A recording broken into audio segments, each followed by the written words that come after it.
مرسی از اینکه امشب شبتون رو با ما گذروندین، ازتون ممنونیم. خواهش میکنم که نظراتتون رو توی صفحه تیوال برای ما یادداشت بذارین، چه مثبت چه منفی ما به گوش جان میپذیریم. خیلی ازتون تشکر میکنم. زیر بروشورهای ما یه بارکدی هست که از اون مستقیما میتونید داخل صفحه تیوال بشین و اما یه 30 ثانیه چیزی هست که ما میخوایم با هم گوش بدیم. بازگرد کودکی ها شاد و خندان، بازگرد ای خاطرات کودکی بر سوار اسب‌های چوبکی. خاطرات کودکی زیباترند، یادگاران کهن ماناترند. درس‌های سال اول ساده بود، آب را بابا به سارا داده بود.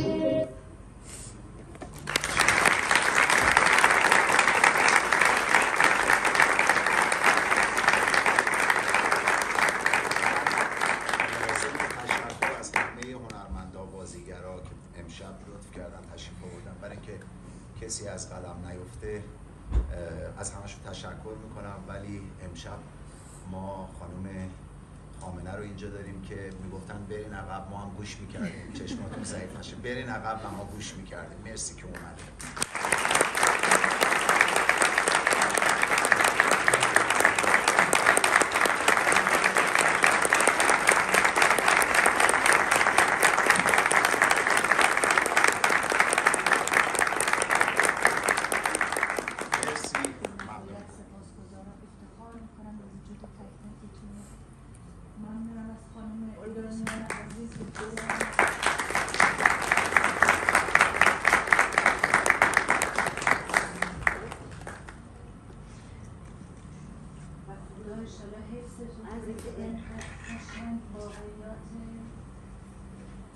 شیرین زندگی رو همراه دوستان هنرمند به تصویر کشیدین. آرزو کنیم انشالله دنیامون به زیبایی دنیای بچه ها باشه.